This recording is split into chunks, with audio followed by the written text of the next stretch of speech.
What's up, Amy? Hello. I am so excited. We have our second screen test. This is a movie game show, Mhm. and everyone in the chat is going to be able to play along with us in this movie game show. We have three great contestants, which we'll introduce you to in just a second. But I have to say, I have a lot of technical things at play, so I'm willing, or I'm expecting any of these things to fall apart at a moment's notice. But I might but have even sabotaged a couple. Who knows? We got to keep it interesting. but we want to start this off, and we want to start it off with the people in the chat. Okay, so Amy, let's talk about what everyone's talking about right now. WandaVision, right? And WandaVision, they've been teasing Fantastic Four.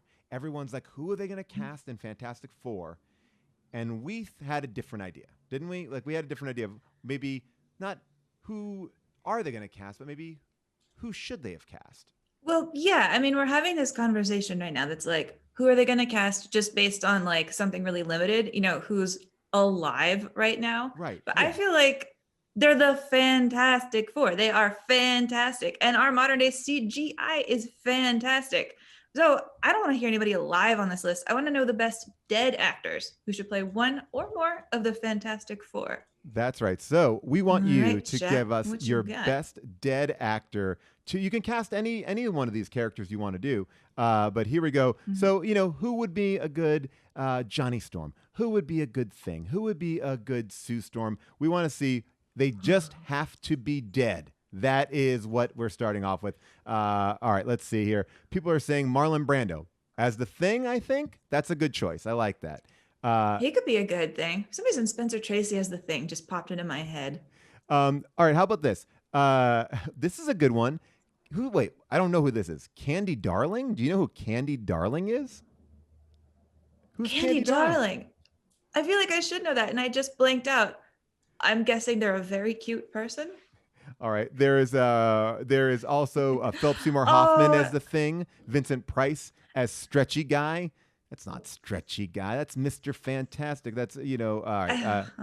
Uh, catchy unique name suggesting Anton Yelchin as Johnny Storm is ooh, very direct to my heart. And Brittany Murphy as Sue Storm. River Now I'm Phoenix just like as sad and Johnny emotional. Storm. Cary Grant as Reed Gilda Richards. Radner as the Invisible Woman. Dr. Von Hammer nerd, you are a psychopath. I like that. I like the way that these people are thinking so far. Robert Mhm. Blake as the Thing. No, never. Corey Haim as the Human Torch. Well, maybe Corey Haim, like, is he even? I don't want to. I don't want to speak ill of the Oh dead, but I think gosh. he is passed. Yes, Corey. Okay, sorry. Yeah, Yeah, all right. there are two Corys. He's the not alive All Corey. right. Chris Farley as the Thing. These are great. Dom DeLuise as the Thing. Oh. All right, we Steve can. McQueen as the Human Torch. I could see a silent, aggressive Steve McQueen taking this on. I like Walter Matthau as the Thing. That's a good. That's a good tonal energy for the Thing. Um, uh, Fatlip81 is jumping back and saying Buster Keaton as Reed Richards. Can you imagine the special effects you could get if the person actually doing them was as limber and talented as Buster Keaton? I would love that. All right. Well, this is great. We don't mean to depress you. We're just sort of talking about some great actors that could jump in and play these amazing characters. But we are going to get out and back into the world of the living, and we are going to meet our amazing contestants here today. So let's bring them out. Here they all are for you right here. Look at them. This is amazing. We have Jacob, Bella, and Nick. Hey, what's up, everybody? Hello. Hello. Let's Hi. Hi. We're going to meet you each individually, but look, we know that most game shows they'll be like, "Hey, what do you do? Where are you from?" We don't care about that. Here Not is a anymore. movie game show. Exactly. We don't care. We're right. A movie game show. We're like, who are you, and what would your biopic be named? All right. So that's what we want to hear. So, Amy, who should we talk to first? Let's talk to Nick. Nick, All right. what is the name of your biopic? So I'm enjoying the sunshine here in Los Angeles, and I feel bad for my family back home in Ohio in the winter. Okay. I'm happy to be here in the warm weather. So my biopic would be called Straight Outta Cleveland. Oh, Straight theme Outta song. Cleveland. Theme song's coming with it. Yes. Oh yes. They're all coming back.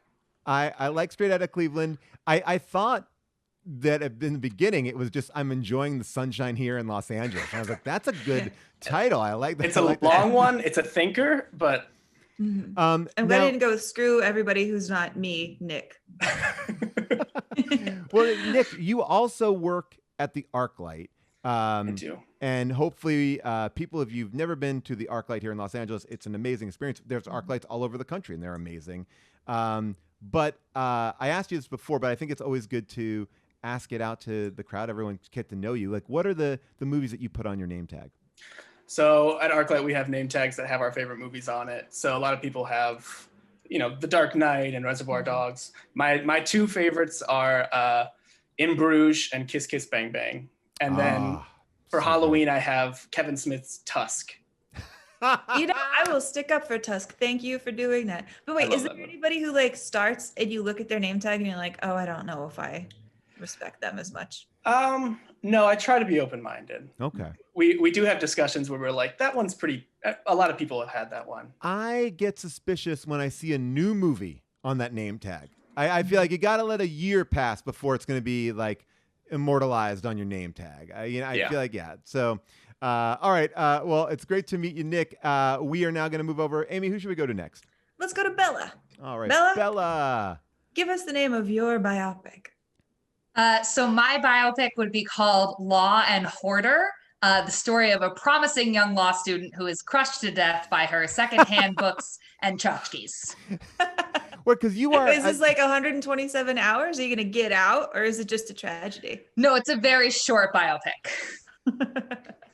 Now, Bella, I don't know. I don't assume that people know this, but if you are a fan of the TV show Nailed It, Bella and I once were competitors on the Hanukkah-themed episode of Nailed It. We had to make a donut menorah and a Hanukkah bear cake. What was that like for you? It was deathly frightening for me. When that timer started going, like panic just set in. It was the hardest baking I've ever done in my life. I don't know why I thought that the time crunch would make me a better cake decorator, but I had trouble even getting the cake onto the stand. But it was so fun. It was impossible. They made us make like pictures of ourselves on a donut. It was ridiculous. It was too hard. They didn't give us enough ingredients. It was very difficult. They had to find applesauce from like a random fridge. I took mine out of the trash. It happens. Did you try a bite of what you made afterwards? I think I did. Yeah, we did, because the judges have to eat it. Mine was good, and yours was good. I think that they said that all of ours were good, but what made me, spoiler alert, the winner was I think I had the best structured cake. It was not good, but in the running, it kind of won in that thing. And that's kind of how this show works. You could all be really good. We don't know. It's going to come down to a small little thing at the end. Or you could all be really bad, but it's like, who's the least bad? All right. That's what Nailed It is. Yeah, I guess you're right. All right, let's meet our final contestant and we'll get our game show started. Everybody meet Jacob. What's up, Jacob? Hello, how are you guys doing? Good. Jacob, what is the name of your biopic? Well, for the last few years, I make very drastic 180-degree like shifts in my life. Okay. And one day I'm worried that's all going to implode some way or another. So my biopic will be named Someday You'll Need to Stop. Oh, I like that. That. It feels like a heavier biopic. It feels like maybe an Aronofsky biopic, or like directed by him. I feel like it feels like it's based on a memoir and then directed by Aronofsky. Some very depressed person, and some very funny directors. Now, is there going to be Paramore on the soundtrack? Oh, I mean, if she's open to it. Yeah. Marianne Lott in the chat is saying, a noir biopic, which has me thinking that I haven't seen that many noir biopics where it's like, I'm going to remodel my life. Very Charlie Kaufman. I feel like he could do that. Let's get crazy. Let's go crazy. All right. Well, we are going to go crazy, and we're going to now start the game. Now, we want everybody in the chat to play along with us, okay? Because just because our contestants are here, we got them off of Discord and other ways online. You can definitely figure out how to do that. We'll tell you about that later. But your voices are important. We'll read your funny responses here, but we're going to start off with a rapid-fire round. Amy, if you want to take it away, I will. We are going to play a game called Tagline. Now, everybody knows that taglines are just as important as a film title. You know, Tenet, time runs out. Or Soul, is all of this living really worth dying for? So with that in mind, here is the poster for Cruella, which dropped last week. Now, Cruella, I don't know if it's like a prequel or a sequel to 101 Dalmatians. That feels a little bit unclear. And I don't know because I didn't watch the trailer, because I do not believe in watching trailers. So what I want is for you guys to give us your best made-up tagline for Cruella. Yes. And the best answer wins. All right, so here we go. Best tagline for Cruella. Everybody in the chat, get to it. Everybody here, we'll give you like a 5-second think on it. 5, 4, 3, 2, 1, and let's start. All right, Jacob, Nick, Bella, raise your hand if you want to go first. Jacob. See where she got her bark. Oh, I like that. All right, Jacob, I'm going to let you select your next person because you were the bold one. You went first, so you can pick. Who's next to me? Bella. Bella, all right. I came up with Spot the Killer. Ooh, good. These are great. I like these. All right, Nick, what do you got? Black and white and cruel all over. Oh, that's the one. I feel like that's the winner. I'm just going to jump in and say that's the winner. That is great. I want to read you some of the ones here from the chat that are pretty great. Evil is black and white. Oh, that's good. The devil is in the puppy tails. Nice, nice. In the kennel, no one can hear you scream. 100 damnations. Okay, but now with 100% more murder. Wow. Keep counting. Oh, I like that one. And hide your dogs. And then this one, life's a bitch. All right, this is a good start. I like these. Chat coming in really strong. But let's now move to, let's see here, round one. Here we go, round one. Boom. All right, well, Nick, since you won that cold open round, you get to go first. We're going to give you 3 categories, and you pick where you want to start. We have Prop House, Mirror Mirror, and King's Kills. Prop House, Mirror Mirror, King's Kills. Where are you going to go? Right, here we go. What do you want to go? King's Kills. Ooh, King's Kills. All right, I'll read this one, Amy, here. All right, so King's Kills. This is actually really interesting because if you're a fan of Stephen King, you know that he has a sick and twisted mind, but some of his most screwed up scenes still haven't made it onto film. We're going to tell you 3 of Stephen King's craziest kills. 2 of them have actually been filmed. Okay, you can watch them right now. But which crazy Stephen King slang are we still waiting for? Okay, so all 3 are real, but only 2 have been filmed. All right, so which is the one that has not been committed to screen? Here we go. Amy, you and I can go back and forth on this, I think. All right, I'll start. A little league coach tries to buy a soda from a machine and dies when the soda machine spits cans in his face and at his entire baseball team. Okay. Number 2, an incestuous mother attacks a cop by stabbing him in the back with a boiled corn on the cob. Or is it 3? An insurance salesman named Doug pulls over to see what's wrong with a broken down station wagon and gets eaten because the station wagon is really an alien in disguise. All right, Nick, which one? They all are real. That's the thing that you have to understand. All of these are things that Stephen King has done, but which one is the one that has yet to be filmed? Okay. I love Stephen King, and I know the first one with the soda can is Maximum Overdrive. So I know that one's been filmed. Okay. The last one with the truck might be the Tommyknockers, which there was a miniseries of. So I'm going to say the middle one with the corn. Okay. You said that an incestuous mother attacks a cop by stabbing him in the back with a boiled corn cob. Unfortunately, you are wrong. That was in Sleepwalkers. It was filmed. And as a matter of fact, let's watch it right now. All right, so here we go. This is the scene. Horace, what's going on out there? There's a woman here. She said she's the Brady kid's mother. And I think she killed Don Robertson. Slow down, Horace. There's blood everywhere. Ah!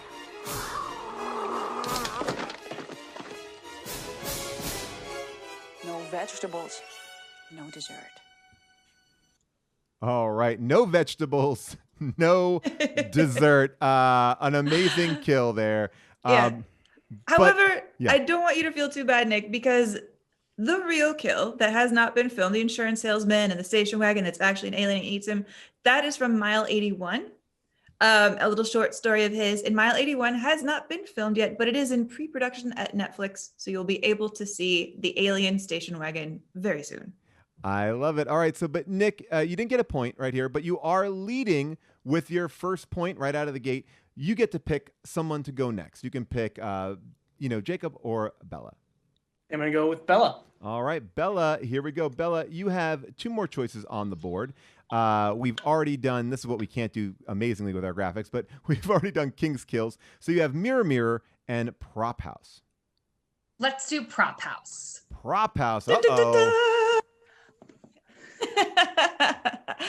You picked Prop House, Bella, and that means, boom, you have just unleashed the character double.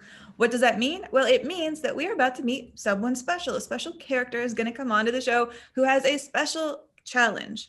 Now, if you get this challenge, a correct answer here will earn you double points. But to make this more challenging, if this is an all-player game, so if any of your fellow contestants know the answer before you do, they can chime in and steal both points. So if you raise your hand, you're chiming in, and we are going to go to you. So this could be worth 2 points. So with that in mind, let me bring in this special character. This is, may I introduce you to Gavin Turtleman. Hey, how you doing? I'm Gavin Turtleman. I run this prop house. I got a million props in here, lots of props, all the best movies, got all the props right here. Okay, let me tell you a little bit more about him. So Gavin is a world-renowned prop master, as he says, who's worked on everything. I mean, we're talking like Mac and Me, we're talking MacGruber. Got it. But these days, Gavin's a little bit spacey. So he's in his prop house. He's searching his prop house of all of these classic props for a certain prop, but he cannot remember even the name of the item or what movie it was in. So you have to help him figure it out. He's going to start talking, and when you know the prop and the movie, raise your hand and wave. Yeah. Okay. So I gotta find this stupid prop. I have no idea where it is. Okay. There's this new horror movie that they're shooting. You know, they want me to find like this thing. It's like because the director, he like loves like old movies and stuff, and he wants to use the same thing. It's like a weapon, like an homage, but it's hard to find because this weapon that he wants, it was shot in black and white. Like I don't even know what it looks like in color, but it's sharp. It's very sharp. And when I saw it, I was like, oh, I could use that to, carve up a turkey on Thanksgiving or something like that. But it got a little bit of water damage when they were shooting the movie. Got a little bit. Jacob. Jacob, you got it? What is it? Oh, you're on mute. Knife from Psycho. Whoa! That kid got it. That kid got it right there. Look, it's the knife from Psycho. Yeah, that's what it was. That's what it was. Oh my gosh. Great job. Yeah, that was good. Good job. Oh, yeah, that was what it was. I was going to say, yeah. Okay, well, you did my job for me. All right, see y'all later. Bye-bye. Transformation. And scene. Bravo. Thank you. Oh, wow. Thank you, Jacob. We had like a whole other paragraph of that, so well done. Gavin Turtleman will be back eventually in his own spin-off TV show. All right. So Jacob, you get 2 points there, which now puts you in the lead, and now you get to even go higher because it's your turn to pick. Well, actually, you can't pick at all because you only have one left, and it's called Mirror Mirror, and this is a hard one. You're going to be happy that you actually have points on the board. So here we go. Amy, you want to take it away? I'll get my notes here. I mean, I need your help, Jacob. Like, it really must be opposite day because I just keep mixing up my words and saying the inverse of what I mean. Like, I'm trying to say that last night I watched Mean Girls, but my mouth keeps saying Nice Boys. So it's really frustrating. And I'm going to try to list all the movies that I've watched this week. And I need you to translate the correct title. I got a long list because I watch a lot of movies. So you have 30 seconds to try to get as many titles as you can. Do you want to get maybe give him like one test, just one more test one just before We can do that. start? Yeah. We can do that. Like, And okay. chat, play along here because this is going to be tough. You know what I just watched for only like the 9th time? I just watched The Bad, the Good, and the Beautiful. Oh, The Good, Bad, and the Ugly. Oh, all right. Look at You this. got He's it. got it. You got it. Now, if you get stumped on anything, you can say pass. And if we have time, we'll circle back. You ready? All right. No, but yes. Okay. Oh, man. Down. Up. Disappointing old man. Skip. It's a terrible death. It's a Wonderful Life. Oop. The abnormal innocence. Skip. 21 Happy Ladies. 12 Angry Men. Beyond mediocre. Skip. Scaredy Lung. Braveheart. Yeah. The House Cat Queen. House Cat Queen. Skip. Forward to the Past. Back to the Future. Oh, and that is time. was Those so are really hard. good. Those are really hard. How many did you get there in the chat? We got I think you got like 4, right? I think 4? 1, 2, 3, 4, 5. 5. All right, that's 5. 6, And yeah, you yeah. passed a few, but let's see if the chat can get some of these. When we said disappointing old man, what do you think in the chat? What's disappointing old man? What's Amy getting that confused for? I'm all such right. an airhead. Promising young woman. Yes, Kate Littleton got that one. That was a great one. Hi, Kate. The Abnormal Innocence. What was that one? The Abnormal Innocence. Abnormal Innocence. This is a tricky one. Abnormal Innocence. That's it. Usual Suspects. That was from Catchy Unique Name. That was great. Beyond Mediocre. This is one that I thought was going to be really hard. Beyond Mediocre. What do people think? Smarties in the chat. Indeed. Yeah. Beyond Mediocre. Think about it. Almost Famous. Yes, Simone. All right. All right. Good job. Well done. I'm impressed that you got Scaredy Lung.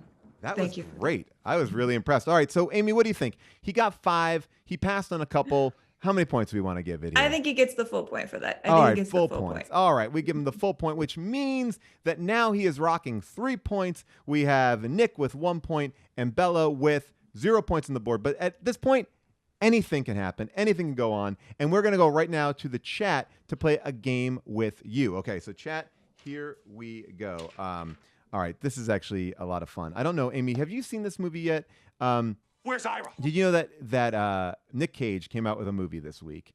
It is Willy's Wonderland, and in the movie he fights demonic animatronic Chuck E. Cheese musicians. It's pretty awesome. And what we wanted to do is see, who could Nick Cage's next nemesis be? We want you to pitch. We're Nick Cage. Pitch us some good nemesis because we know that he has. We've watched him battle. What we got? Cammy the Chameleon, Artie the Alligator, and Gus the Gorilla. But who else? He's fought aliens, jujitsu aliens, white jaguars, brainwashed nuclear survivors covered in mannequin parts. Is that true? Those are all in the last 18 months. Last 18 months, he has battled tentacle aliens, jujitsu aliens, white jaguars, and brainwashed nuclear survivors, not to mention demonic animatronics. As a critic, yes, this is true. They're coming out By the way, all the time. I'm so happy that you didn't see the movie I did with Nick Cage. Lovely man, a lovely man, professional to the nth degree. All right, so people say this in the chat. They're saying he should fight a mutant child. And Amy, maybe Amy, you should judge the winner here because truthfully, you're the critic. What do you want to see? I mean, the coronavirus. He did fight. There was a movie called Mom and Dad, where he was like a killer parent. I think it was all either the kids went crazy and killed the parents, or the parents went crazy and killed the kids. That's where he breaks a pool table with his bare hands. Mm-hmm, yeah. Okay. People say himself. Good one. That's a good one. That's his life, man. The Ghost of Rush Limbaugh. Jared Leto's Joker.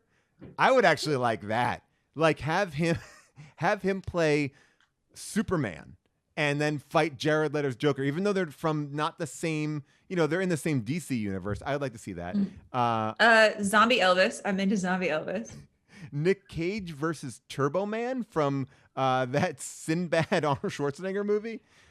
Ooh, his son Kal-El. Ooh, I like Ooh. an evil pope. An evil pope. I like that. Okay, they say this. Everyone is really saying himself. He should fight himself. Yeah. I mean, I think that's what we kind of do want to see. I mean, that is Nick Cage versus Nick Cage in Face Off 2. So maybe they just only make his face and Yeah, they just give it to face. multiple people. Yeah. Yeah. Oh, people say Showing Up from The Last Dragon. That would be good too. I like that. That would be actually. I love that movie. They actually have a lot of the same pomp and circumstance. All right, so Amy, what do you think? Wow. Yeah. Iconoclasm has a real thing against people with frosted tips. Did a person with a frosted tip, like, I don't know, drop a house on your sister? Iconoclasm? I'm curious about that. I Am Up Yours wrote the planes from Super Wings, which is such a deep parent reference. I'm going to give you a point for that one. Yeah, break them all. Pull those planes down from the sky. I think I'm going to synergize everything. My answer is I want him to play zombie. I want him to fight zombie Elvis, but he is also playing zombie Elvis. Okay. All right. Zombie Elvis, but he's playing zombie Elvis. I think that wins. I don't know who that is. I think Amy just incorporated everybody. So you all win. And now it's time for round 2. All right, Amy, tell us what we got in round 2 here.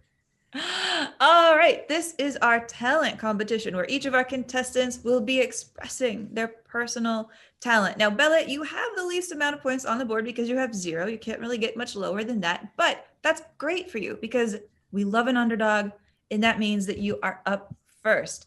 Now, your category is called Spin City. It is a fast-talking challenge. And I'd like to kick it off by saying, Bella, congratulations. You just got a new Hollywood gig as a celebrity publicist. Way to go. It's amazing. Except it's your first week on the job and your number one client is in huge trouble. I know you know what I'm talking about, that Hugh Jackman, who is married and has 2 kids, was caught kissing a gorilla at the zoo, and the footage is on camera. Now, you know that this could ruin his reputation, but since you have this mighty platform of this game show, take center stage, defend your client, Hugh Jackman, convince us that everything in his life will be totally fine. Okay, so should I start? You're on the board. Go for it. Amazing. So we are all reeling from the loss of Coco, the signing gorilla, and there really hasn't been someone who's come up since then. So thankfully, the LA Zoo got a new gorilla, and they wanted someone charismatic, someone kind and gentle to teach this gorilla how to sign. What you may all not know, my client, Mr. Jackman, has actually been learning sign language for many years. You know, he has a degree in it from UCLA. He didn't like brag about it like James Franco did. He just went under the radar, wanted to learn how to sign to, you know, better communicate with his fans. So the LA Zoo has contacted my client, Mr. Jackman, who's teaching the gorilla how to sign. Now that kiss that you supposedly saw, that's not a romantic kiss. That's Mr. Jackman teaching the gorilla about the concept of human love. The gorilla is learning, growing. What the sign was, great question. I don't know what the sign was because I don't speak sign language. You have to ask my client, Mr. Jackman. He is on vacation right now, but you can ask him when he returns. Amy, I got to say, the chat says plausible. Iconoclasm says worryingly plausible, and people are like, I believe it. People say Jackman's a saint. What do you think, Amy? Did she do a good job? Honestly, I think you did an amazing job. Yeah. I mean, that you even answered a question from an invisible reporter. That was unbelievable. And you never slipped in calling him Mr. Jackman. You got in some digs at his rivals. Yeah. I mean, that's full 5 points, right? That's 5 points. Yeah, that's all right. full points. That's 5 points. That is unbelievable. You are there. I love it. Look You're at hired, that. man. Taking the lead. And now, Amy, I think we got to go to Jacob because Jacob needs a little bit of time to prepare for his. So let's go over to Jacob for round 2 here. All right. So Jacob, this is a big problem. Amy and I, we work here in Hollywood, and there's an issue. The poster for Godzilla versus King Kong does not look good at all. People are not reacting to this poster well.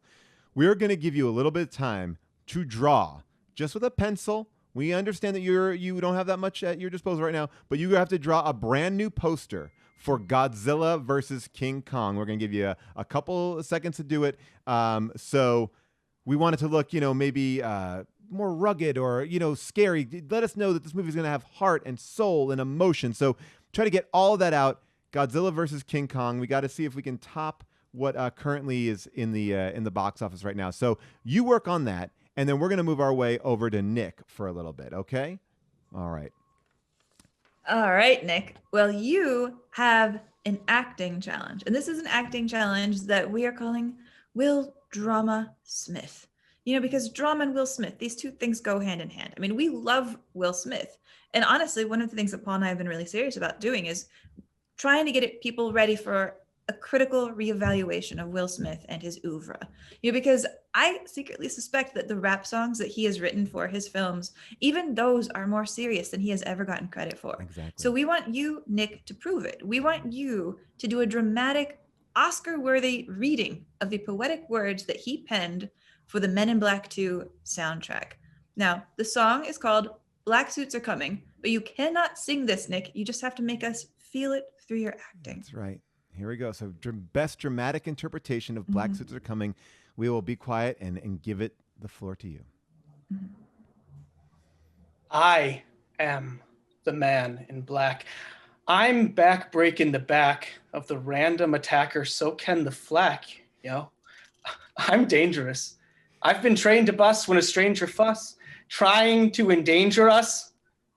Praise me, y'all. Don't nothing faze me. Y'all, when they see me, they gauge me all crazy, y'all. They say I'm a myth. Trust me, if somebody rip out of the depths of your imagination appears Will Smith. Black suit, the black shades, the black shoes, black tie with the black attitude, new style, black Ray-Bans. I'm stunning, man. New hotness, pitch black 600, man. Don't you understand what you thought? I wouldn't come again, leave you hanging without bringing you the fun again. Tangling with the alien scum again? When mind your manners or the black suits are running in. All right. Great job. Great job. Really brought that to life. Holy cow. I love that. Amy, I felt there was a lot of emotion there. Really took his time, didn't race through it. No, what really popped for me in this reading was it sounded Shakespearean in your line delivery. I could sense you trying to battle just the dopest rhymes and not let them overconquer you and your delivery. In so doing, it really felt like you were giving like the tomorrow and tomorrow monologue of Look, Shakespeare. People in the chat are saying I'm going to take off. Go ahead. I was saying people in the chat are saying here, like, it sounds like Shakespeare. Anthony Hopkins is shaking in his boots. Yeah. Sir Anthony Hopkins. I'm sorry, Mariah. Go ahead though, Amy. Oh, well, now I'm going to take off half a point because you could not stop smiling. Okay. Oh, yes. All right. That's a good point. I'll take it. But neither could I. So be happy with your 4.5 points. That gives you 5.5 points. All right. We are going to go now back to Jacob, who has been drawing for a little bit. Jacob, we give you a little bit of time. We know that you needed to create something here. We needed to top the original poster of Godzilla versus King Kong, which we all are looking at. So show us what you got. Well, did my best to draw as big things as fast as possible. I don't know if you could see it. Okay. Oh, yeah. All right. Oh, okay. Whoa. That's amazing. Wow. That's a real King Kong. And I did not think you were going to do that. We see a fist going into Godzilla's face. The claw of Godzilla attacking. This is way better than I thought that would even be possible in this short period of time. I really like the emotion that seems to be on Kong's face. Yeah. Looks like Godzilla's having fun and Kong is like, I got to take care of this. It feels like that's the perfect buddy cop comedy that we're seeing here. This is great. I'm impressed. Where are you gonna put the title? I was gonna put it on the bottom because they're gonna be so big. They're gonna be over the bottom. So I was gonna put it right there because they're bigger than it all. Maybe the titles in Cityscape, like, and that's what they're above. I like it. Spelled out in the lights of the cityscape. It could be like a Batman thing. We all know that it's like, we all know what the Batman logo is. Like, we know what they look like. We could just put like a verses right there. That's what it is. You're right. We don't even need a title, just verses. I like that. People are saying very dynamic drawing. Yeah, so people were expecting a stick drawing, and you were never going to deliver us just a mere stick drawing. Oh my gosh. I gotta say, I mean, that was pretty good. And the justification of where the title goes, Amy, I mean, I'm feeling 5, but I'm looking to you because I know that you also have a critical eye and you see things that I don't always see. I do have a critical bent. But will I get smashed by a giant fist, or will some fish come through my window right now? Can Jacob draw a fist attacking me? And are you willing to put me in a paw? Can I be in this? No, you want to be in the paw. You in a paw. Yeah. Okay, I'm imagining myself in a paw. 5 points. All right, 5 points. All right, Amy, give us the score recap. What do we got at this point? All right, so now our score recap is Bella is on the board with 5 points, Nick is on the board with 5.5 points, and Jacob, I guess, is the Godzilla. He's got 8 points as we head into the final round. All right, final round. This is the big idea, and everybody in the chat, you are going to play along too. Let's explain what we're going to do here. So we are going to have our contestants create a perfect movie pitch. They're going to be doing this together, and they're going to be creating a movie that you in the chat come up with the title for. So right now, we're going to pick the best title in the chat. So let's get them in there, and they're going to improvise basically a movie plot around your title. So it has to be a fake title. Now, Amy, tell us what we're looking for in our contestants. Yeah, I'm putting my critical hat on. I'll put my critical glasses on because, this is important. Like, what I really want to see in this movie is, we need a main character, somebody compelling, and we need this main character to go on a journey. There's got to be a problem. There's got to be an obstacle. They've got to, well, actually, you get to decide. Do they overcome their obstacle or do they fail? What kind of a movie is this going to be? Like, are we talking comedy? Are we talking horror? Are we talking tragedy? All of this is really up to you. That's what I'm going to be looking for. That's right. And you're going to have to listen to each other and build on each other. So you are also given 2 special things that you have to insert into this pitch. All right. So no matter how the pitch is going, they may help the pitch, they may hurt the pitch, but you have to put them in the pitch. All right. So get ready. I think I have a title. I have a title. Oh, okay. What is the title? Can I call it? Yeah, call it. What is the title? All right, this title comes from Gaming Fergus, and their title is Last Rockstar in America. Last Rockstar in America. Okay, contestants, do you have your 2 secret elements? Everyone's okay? They got your elements? You feel good? Okay, great. Okay, now for the people listening at home, each person is going to get to speak twice. That means they have 2 chances to kind of impress us with what they're adding to this pitch. But as your turn comes up, you have to keep the story moving. You have to incorporate your 2 unique elements that each of you now has. Will these elements help? Are they going to derail everything? That is up to you. So I would like to give some advice. Just listen to each other, build on each other, or sabotage by leaving something crazy if you want at the very end. Whatever you want to do, however you want to play this, just make something great. And let's start with our person who is in the lowest point total. Give them a chance to kind of kick us off the pole position here. And Amy, who is that? Let's go with Bella. Bella. Last Rockstar in America. Tell us about this movie. Pitch us. Last Rockstar in America, we have a down and out, washed up former star who's trying to make one last comeback. My thinking is he's probably played by, I want to say a Ryan Reynolds type, someone who can do what Bradley Cooper did in A Star is Born, but with a little more charm. Oh, wow. So let's say our Ryan Reynolds, he's struggling, he's drinking too much, he's at the bar, and then he gets a shocking phone call. And I'm going to kick it over to Nick, I guess.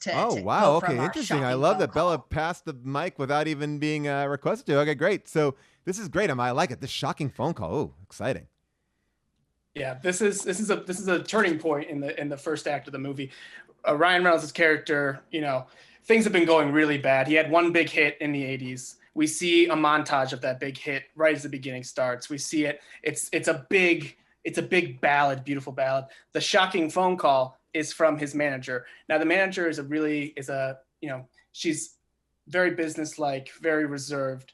I'm thinking Jennifer Lawrence. Great. Jennifer Lawrence as this manager calls and says, not only has your song returned to the #1 spot on iTunes because of a viral TikTok, we want you to perform at the Super Bowl. What? Oh my goodness, Wow. This is exciting. Well, Jacob, I'm sure, like, Yes. you guys all have this great chemistry here. Like, tell us what you got planned up here for what happens next.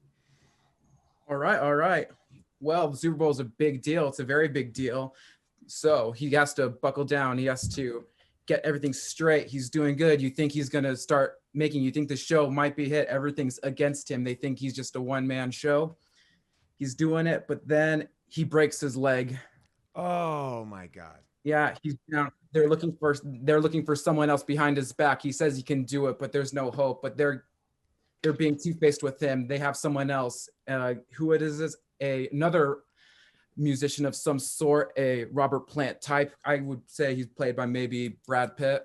Okay, great. I love this. Good. Yeah, I like this kind of competition. This is getting exciting, Amy. I mean, I want to know more. Bella, tell us, where does it go? I mean, it seems like it's building up to the grand finale here. Yeah. Yeah, absolutely. So the Super Bowl, the Dallas Cowboys have to be playing. That'll come back. I already got an ending line worked out. So if we just swing back around to me right at the end. So Dallas Cowboys have to be playing. All right. So he has to figure out how to perform with his broken leg. Right. Now, what we saw in our beginning montage that Nick laid out so well is this is a dance heavy song, and there's a new TikTok dance to go along with it. So he has to figure out how to do this TikTok dance with his broken leg. We got the Brad Pitt, Robert Plant character training him, his savvy business manager, Jennifer Lawrence, and they're doing a boot camp type thing to prepare for the Super Bowl with our surprise cameo by Beyonce. So Beyonce's there. Whoa. And they're working together to figure out how to translate this dance and how Ryan Reynolds can do it on a broken leg. This is good. I mean, Nick. Pass it to Nick to tell us how that goes. So this is where everything culminates. We're building to this moment. And we've seen some moments of flirtation between Ryan Reynolds' rockstar character and Jennifer Lawrence's character. There's some spark. Yeah. You don't get two charming actors like that in the same room and not have the spark. Now Beyonce comes in and she reveals what we've known all along to Ryan Reynolds' character, that Brad Pitt's Robert Plant character set up Ryan Reynolds to break his leg to take the start. Whoa! Twist! A big twist. This is, the audience needs to be on board, and we need to set up the point to get there so that when we do, Jacob will tell us what happens. This is great. Yeah, Jacob, bring us. Yeah, we're all going to come home, and then Bella, you're going to nail the end line here, I think. Okay, go ahead. Yeah. True. Brad Pitt did sabotage to break his leg. He knows that he won't be able to perform without it. However, there is earlier in the film, there was a reason why Ryan Reynolds' hit song was such a massive success. He did something very amazing in his music video where he had like angel wings on and he ascended from a very high place, in a very fast velocity. And in the last second, Jennifer Lawrence is going to be like, this is going to be your last chance. If you can do this, you can't. Everyone's saying it's too dangerous. They're not going to do it. They cut the plugs. They're not going to do it. But behind everyone's back, he's going to set up everything and he's going to perform, and he's going to try to perform the stunt on live TV. Oh my God. So Bella, he's parachuting into the Super Bowl. This is exciting. Does he make it? Does he not? What happens? He parachutes in. I want you all to remember the Dallas Cowboys are playing. Yes. Beyonce is also on the stage. He parachutes in and he goes, "Don't mess with Texas." Oh, wow. And I imagine that is great. Wow. All right. Wow. What a good pitch. I mean, there was so much stuff there. By the way, not really far from something that could get made. I mean, right? It's like, it's pretty good. I liked it a lot. Let's tell you what people had to work with here. All right. So Bella needed to incorporate a shocking phone call and "Don't Mess with Texas." And now, Jacob, did you need to have Brad Pitt? That's who you had, or sorry? Yeah, Brad Pitt and the broken leg. And then Nick, you had to get in Jennifer Lawrence and a montage in the movie. You all hit your things. You all did it. I will say, Bella gave us a free Beyonce. She was I like, mean, what we if I just put Beyonce in here? I know. I thought it all kind of came together really good. I mean, Amy, what do you think story-wise? I feel like we lacked a little bit at the end. I felt like we were really building. I feel like I wanted to see America get behind this guy. I just feel like he did parachute in, and that seems like the end. But Yeah, but looking like a Victoria's Secret angel. Yeah. which I'm into. I mean, I'm down. Yeah, but I know I appreciated how Jacob came up with the callback, inserting things into the montage. I like how Bella seeded her final line by helping us know who would play. Now I am wondering if the Cowboys win or lose that Super Bowl, Yeah, and like how that the would've line will helped. affect it. Like, Yeah. do we want them to win? I mean, maybe. Nah. Personally, no, but if it works for the film, sure. That's very big of you. Now, I have to say, though, I was really, really impressed here by Nick. Because Bella set up the shocking phone call, but actually we did. Nick had to just take that element right at the last minute and tell us what was on that phone call, really play out the story for us. And Nick was the person who I think synergized the Brad Pitt storyline, because I was getting a little confused in the pitch. Like, is Brad Pitt his rival? Is Brad Pitt his friend? What's happening? And it was Nick who pulled these things together and said, you're confused because he's acting like his friend, but he's really secretly set him up the whole time. I think in that you pulled the whole pitch together. That's why I think I'm giving this to Nick. Nick, you are walking away with our winning. This is it. You won. You got the first point. You got the last point. Congratulations, Nick. Congratulations, Bella. Congratulations, Jacob. You are all winners, but Nick is the winner who is going to walk away with show them what they got, Amy. This is the best part of everything. Oh, no. I have to go get it. 1 second. Oh, all right, that's right. You're going to get something that's pretty amazing. But you know what? If you want to join here, people in the chat, jump on the Discord. I'm at discord.gg/Paul Scheer. And now this is the new channel that we have here. It's Friend Zone, not Paul Scheer anymore, because we're going to open it up and do some more bigger shows on here. But so get in line. We'll do more of these screen tests. We do this on Stitcher Premium all the time. We have a show called Unspooled, which you can listen to that, me and Amy. But Amy, show them what they got. We are getting, this is a screen test pen. It is a clicky pen. You can hear it. Click it, click it, click it, click it, click it, clicky. That is what Nick has won. You know what? Bella and Jacob get 1, 2. Everybody gets a pen. I love it. Well, thank you, everybody, for playing. Thank you, everybody, for watching. We will be back again. Join us on our Discord. We'll see you all soon. And again, you guys were absolutely great. Fantastic. Really, really great. Awesome. All right. We'll see you all later.